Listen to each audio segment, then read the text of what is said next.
妙龄少女在山洞休息，醒来后发现身边躺着一名陌生男子，她惶恐不安。尽管两人保持了一定距离，但在这荒山野岭之地，少女的警惕之心依然高涨，她只能不停地加快步伐。当她爬到石岩旁边时，陌生男子甚至不由分说地用手推了一下她的屁股。少女只是瞥了他一眼，便继续朝前走去。随后，他们来到了一片茂密的灌木丛，少女开始砍伐树木。陌生男子看到后，主动走到已经快断裂的树木旁，帮助少女将它们砍倒，并背到一旁。当女孩告诉他她想在山洞外建一个简单的庇护所时，陌生男人毫不犹豫地拿起砍刀，砍下所需的树木，然后将它们背下山。两人小心翼翼地把这些树木扔在山洞口外的空地上。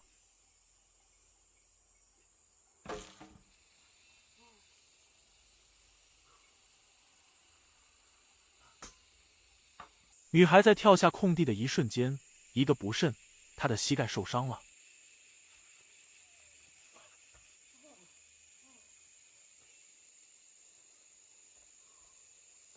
这让男子紧张不已。经过检查后，男子确认是轻微的皮外伤，他安抚了少女，并告诉她不必担心，很快就会好了。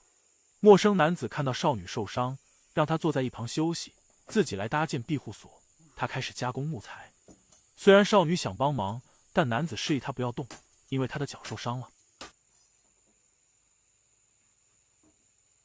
然而，当男子准备摆放木材时，少女无法坐视不管，她终于坐不住了，她上前帮忙。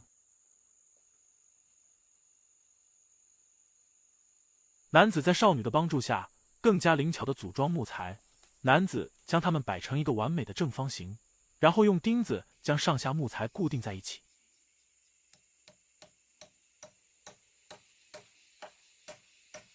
接着，他挑选出4根较粗的木头，用这些木头作为柱子，再用4根不太粗不太细的木头搭建了一个简单的房子框架。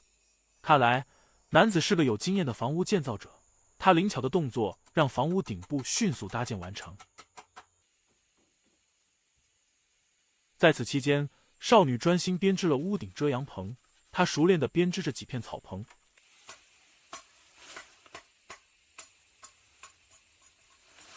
完成后，示意男子将其放在屋顶上。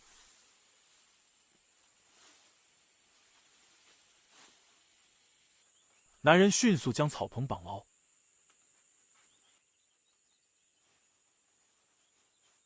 最后，他们一同用砍刀将竹子切成2半。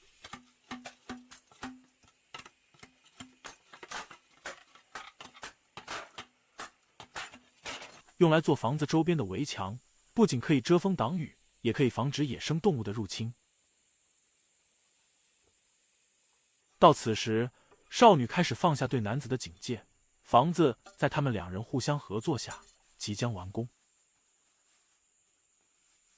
这个巨大的工程仅用了半天时间就搞定了，如果只有少女自己建造的话，看情形至少需要2天，而且还需要在山洞中度过2个晚上，相当危险。最后，男子检查了周围的细节，确认一切都没有问题后，就与少女告别。男子留下了砍刀，嘱咐她要好好保护自己，并解释了自己前几天已经看到她来到这里，才会躺在她身边陪她度过一晚，同时表示他没有恶意。说完，他转身离开。少女微笑送他离开。他心情愉快地审视着这个新房子，因为他将在这个荒野中度过半个月。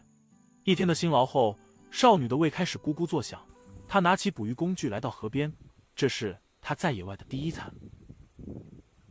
这里的水流变幻莫测，有深有浅，最深处淹没了她的胸口，但她并没有感到恐惧，相反，她以高度的专注将渔网小心地铺在水流最急的地方。她明智地选择了这个位置，因为水流急促的地方总是聚集着更多的鱼群。渔网在水中轻轻漂浮，他凝视着水面，耐心等待。片刻之后，他迅速抽起渔网，满载着闪闪发光的鱼儿。他的手块熟练，一条条鱼被妥善地放入他精心准备的竹篮中，水流在他腿边流淌，但他仍然保持着冷静和灵活。回到岸上后，他仔细检查了竹篮里的鱼，清洗它们，确保没有留下任何杂质。这些鱼在他手中闪烁着生命的光芒，他能感受到它们的重要性，这是大自然赐予他的宝贵食物资源。炭火已经准备好，他小心翼翼地安排着5条鱼，然后将它们放在火上烤制。烟熏的香气迅速弥漫开来，渗透进鱼肉中，让他的味蕾在期待中跃动。在这个野外，这样原始的烹饪方式令人感到与自然更为亲近，他感受到了与大自然的深刻联系。当他拿起烤熟的鱼时，他的脸上洋溢着由内而外的微笑。他品味着这份自己努力捕捉的美味食物，这是他用双手、毅力和智慧亲手获得的。他不仅填饱了肚子，还为自己在野外有一个温暖的庇护所而感到满足和自豪。少女荒野独居第2天，早上掏野生蜂王，中午用自制弓箭射山鸡，晚上上山挖怀山药，上天遁地无所不能。清晨过后，一年轻女性完成了她日常的卫生活动，然而她的注意力被引向一棵树上的野蜂巢。对于普通成年人来说，野蜂的毒素足以致命，但她并没有感到害怕，反而打算收获一些野蜂蜜以丰富自己的蛋白质摄入。她静思片刻，将自己的腰带取下，用它遮挡头部。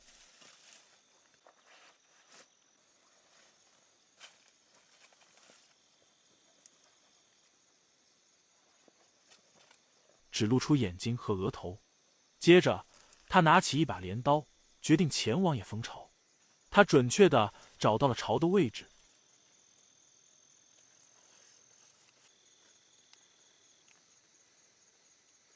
挥动镰刀，猛砍了2下。一群野蜂被惊扰，纷纷飞出，但少女找到一个安全的位置躲避，等待确认安全后，迅速拖走了新鲜的野蜂巢。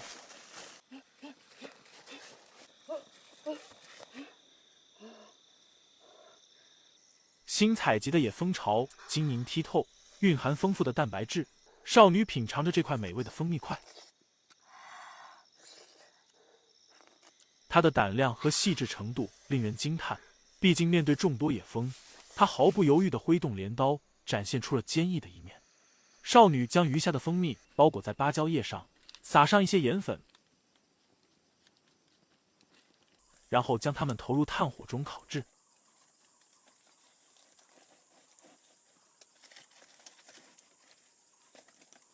经过30分钟的高温烘烤，蜂蜜不仅保留了甜味，还带有独特的炭火风味。少女迅速吃下了2-3口，将它吃得干干净净。早餐结束后，她着手准备午餐的弓箭狩猎工具。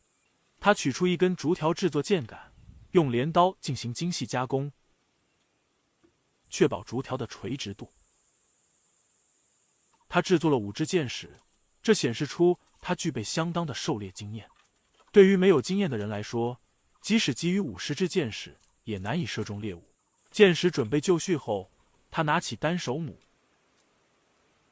缓慢地进入山林。他小心翼翼地接近一只山鸡，慢慢地拉弓，将箭装好。然后，他将目标对准了50米外的山鸡，轻按扳机，箭矢瞬间射向山鸡。由于距离较近，山鸡迅速被击中。少女快速向目标走去，然而山鸡并没有立刻死去，而是在挣扎中试图逃离。少女随手拾起一块木头追赶，最终在石缝中捉住了受伤的山鸡。回到营地，他兴奋地放下弓箭，然后准备烧开一大锅热水。他用手摸着刚捉到的山鸡，感受到晚餐的满足。热水沸腾后，他将山鸡放入锅中，拔去鸡毛，然后高火煮熟。半小时后，山鸡已经烹饪完成。少女将它移入盘子，开始品尝。野生山鸡的肉质和味道远胜于圈养的鸡。从少女吃鸡的表情可以看出，这顿饭多么美味。她享受着一口一口的鲜汤和多汁的鸡肉。在深山中能够享受到这样的美食，对于少女来说实在是一种幸运。傍晚时分，少女觉得早上和中午摄入的食物已经足够，她的胃也开始变得胀满，因此她前往山上寻找淮山药，计划用它来准备晚餐。这一次打算不再吃肉，因为淮山药有助于健胃和消化。她顺着淮山根刨着闰土，这位山林之子展现出了他们的勤劳与不怕脏不怕苦的品质。经过一番辛苦，他成功的将淮山根取出。这个土坑里的淮山药丰富的令人惊叹。他一条一条的将它们拾起，放入背篓，然后走回营地。他注意到天色渐渐变暗，正好是准备晚餐的好时机。他在锅中加满水，将它放在火上烧煮，然后他将淮山药削去皮，一块一块的切成小段，再倒入锅中。经过30分钟的烹饪，野生淮山药不仅保持了其丰富的成分和独特的口感，而且异常美味。我们可以从少女一口吃着一口，又接着吃上一口的表情可以看出，她充分享受着这顿美食，甚至连盘子里的汤汁也不放过。就这样，少女度过了第2天的独居生活。她思考着明天将会吃什么美味的食物。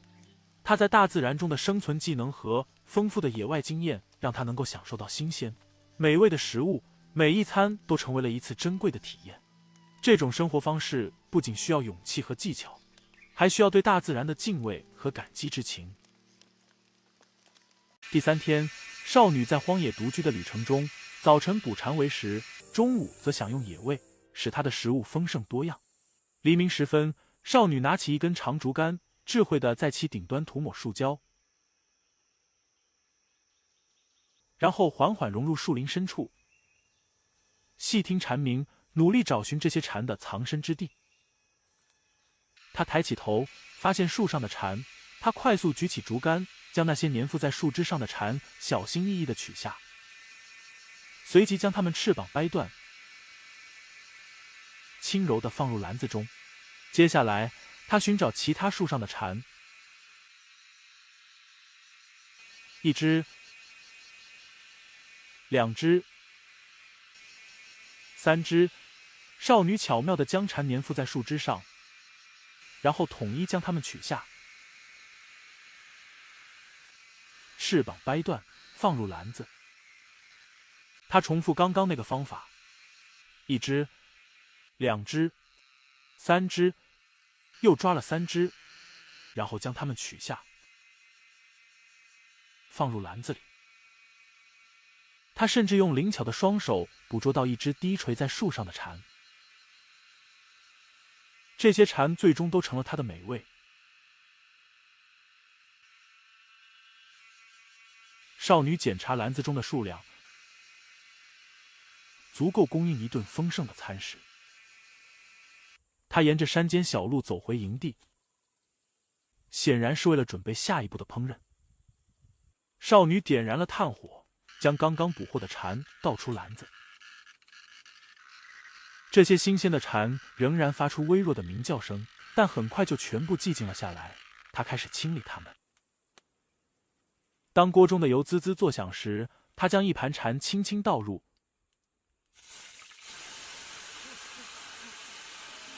简单的翻炒这些蝉，同时取出前一天摘取的西瓜。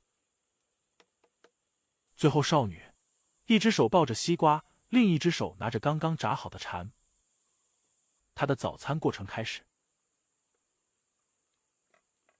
她辛勤工作了一个早上，用裙子扇风以驱赶炎热。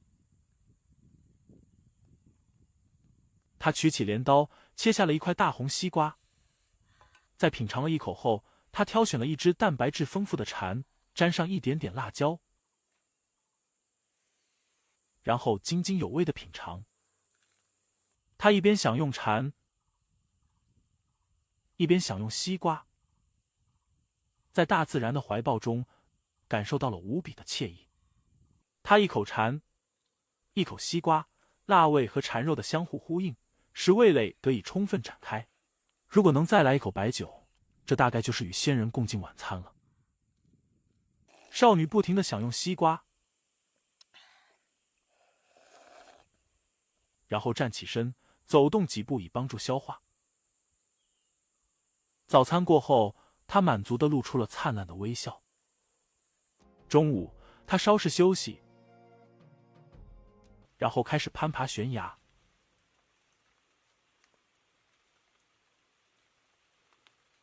即使在雨天和滑溜的石头上，她也显露出了无与伦比的勇气。在山顶，她发现了一棵结满野果的树，摘了一个尝了尝，然后持续采摘。鉴于地形的危险性，他采摘了足够多的野果，以备后用。他还顺着树枝攀爬，采摘了更多的野果。返回的路上，由于雨水的原因，他小心翼翼地前行，以免滑倒。回到营地后，他拿出了一系列捕鸟陷阱，熟练地在山间设置。这些陷阱的设计与老鼠笼类似，每个都放有蝗虫作为诱饵，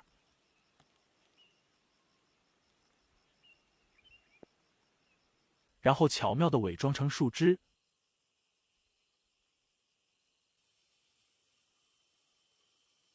等待着鸟儿的不慎。返回营地后，已经感到疲惫不堪的他坐在门口，享受着新采摘的野果来缓解疲劳。毫无疑问，这些野果极其美味。不是我乱说，你看少女的吃相就知道这野果有多香。休息了1个小时后，他返回设置捕鸟陷阱的地点，一路上还顺便采摘了一些野山菌。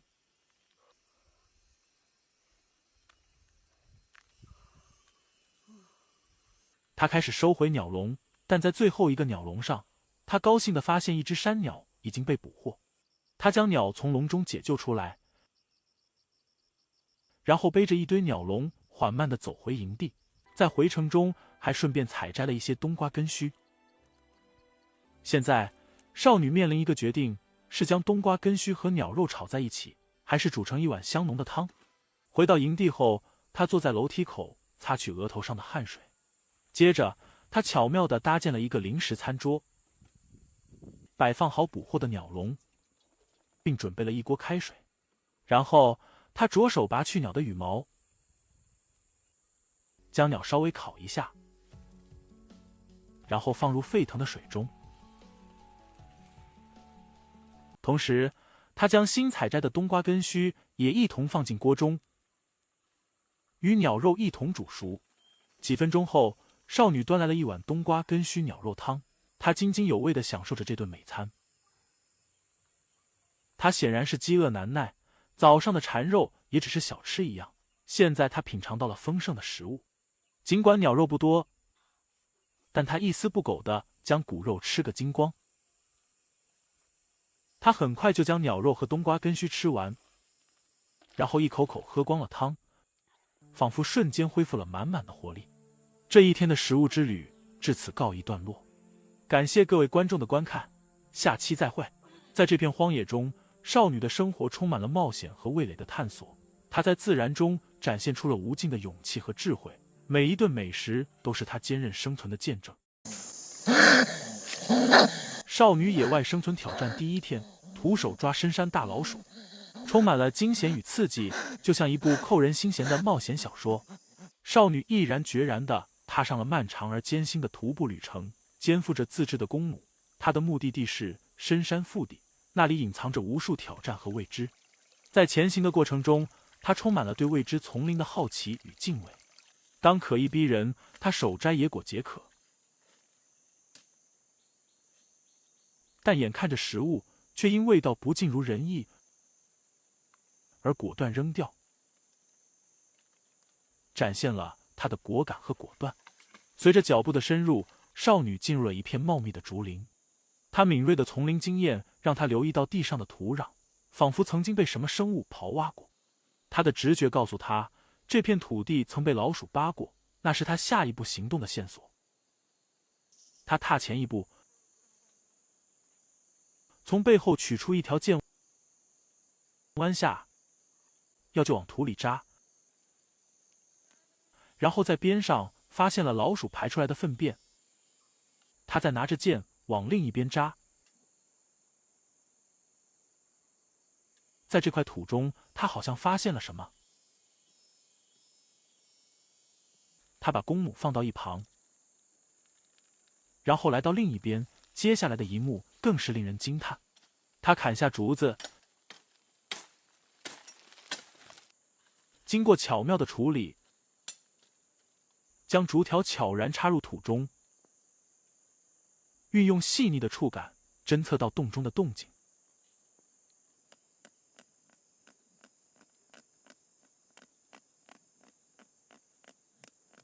紧张的时刻来临了，他拉弓，释放箭矢，然后期待着结果。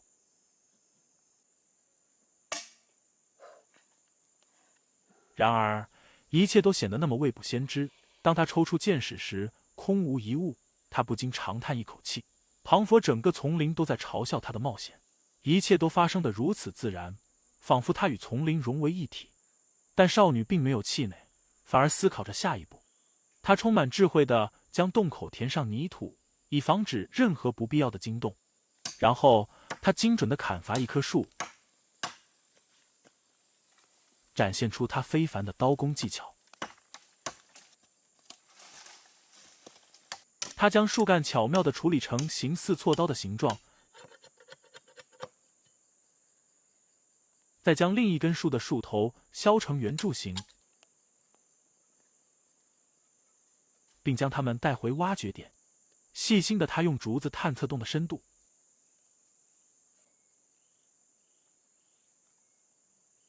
然后在最深处的那一段用砍刀挖了个洞，再将一根锉刀模样的木头插上去。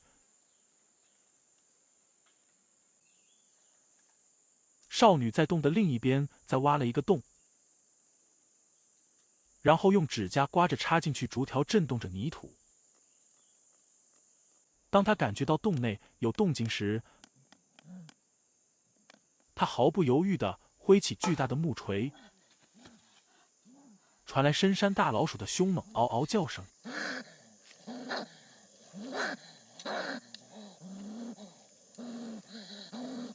少女不慌不忙，再次用竹条将它固定住，然后将洞口扩大。因为这只大老鼠太过庞大，非常强壮，不容易被拔出，更要小心避免被咬伤。最终，她的坚持和勇气获得了回报。这只深山大老鼠被成功地挖了出来，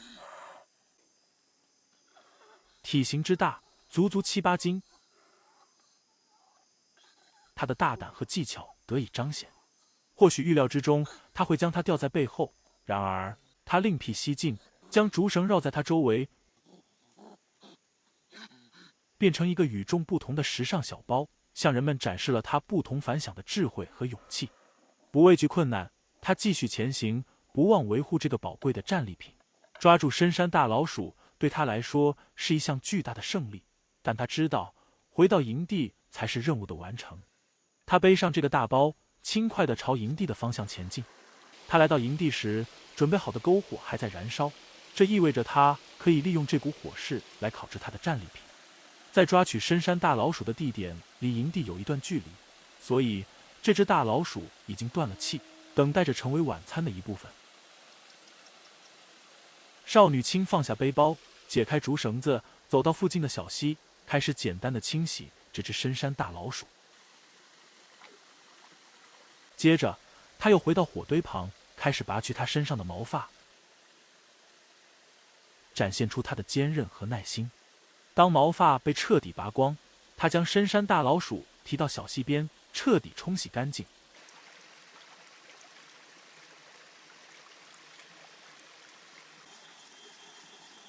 然后巧妙地将肉剁成块。接下来，他取出一根刚刚砍下的竹筒，将这些肉块放进去，准备制作一份竹筒焖烤。他坐在一旁休息片刻，等待火力慢慢融化这些肉块。30分钟的等待后，少女看到竹筒中的水沸腾，她迅速取下竹筒，将热水倒在另一根竹筒上，为自己准备了一份美味的肉食。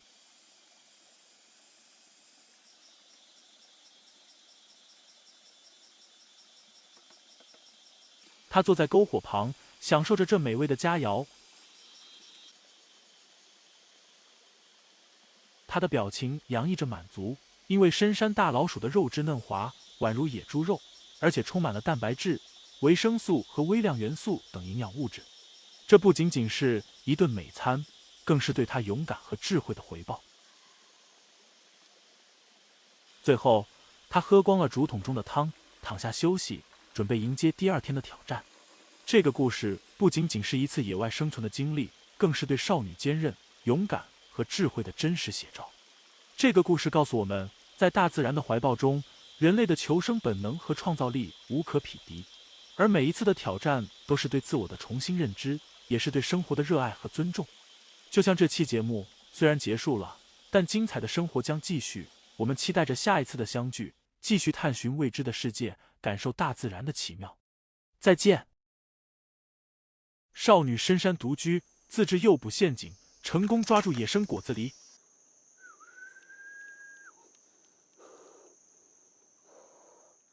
在一个宁静的清晨，一名年轻的少女踏上了深入山林的征程。原本只是为了采集些野生果实来充饥，然而她的冒险之旅远不止于此。随着薄雾笼罩的山间，少女发现了一处令她好奇的痕迹。一棵倒下的树干上面残留着香蕉皮的痕迹。少女寻思着，在荒凉的山野中，人迹罕至，这意味着只有一种可能，就是某种野生动物在这里享用过香蕉。她蹲下仔细观察，轻轻掀开树干，笑容顿时洋溢在她的脸上，因为她已经有了答案。她用手触摸着周围的痕迹，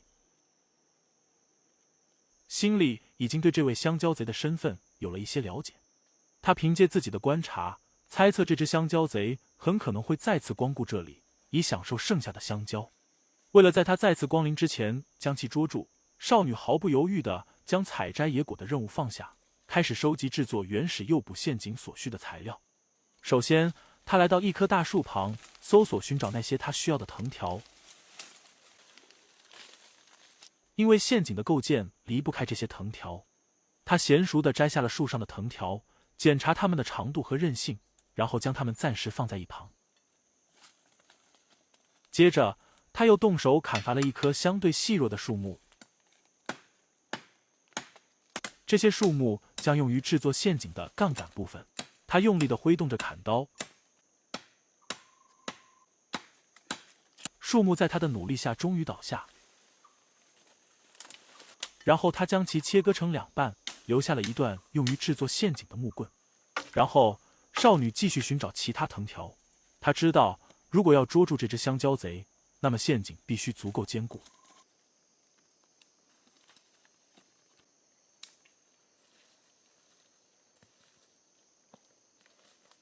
当所有材料准备好后，少女将它们拖回那棵已经倒下的大树旁，然后开始编织藤条，用3根藤条交织编制，以确保陷阱足够坚固。她巧妙地将藤条绑在树上，确保了陷阱的稳固性。编织好第一条后，他用同样的方法将另外3根藤条绑在另一边。最后，他扯了一下2条完工的藤条，确认稳固后，再拿起刚刚砍下来的树枝与陷阱旁边的树皮对了一下距离，然后拿起刀再次来到丛林中。少女砍下一棵比较结实的树，她使尽全身力气才把这个树拽了下来。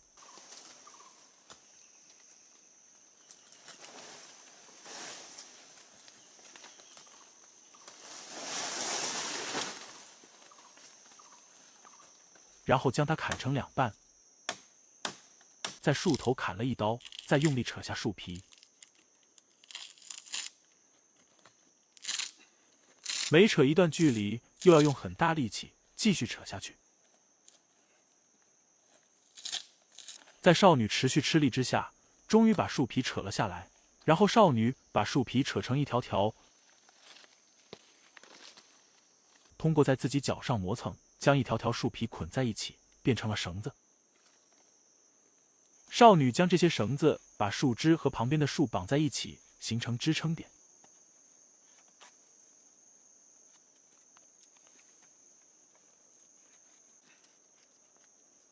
然后，她将捆好的藤条拉向陷阱的另一侧。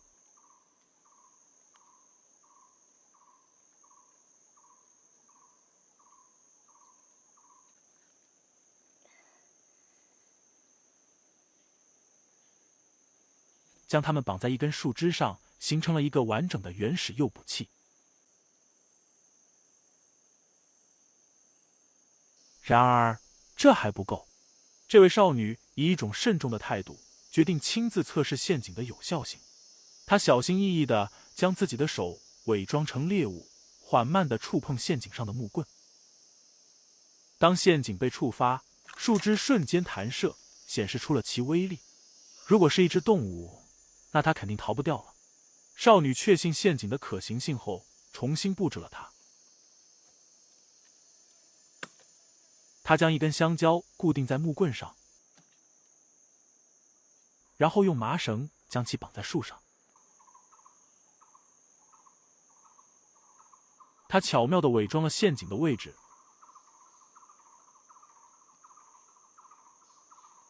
从远处几乎无法察觉。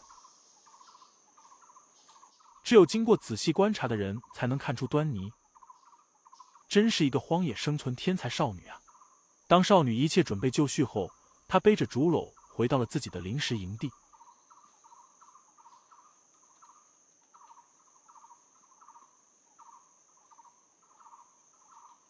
一天的努力结束，她躺下来休息，等待着猎物的到来。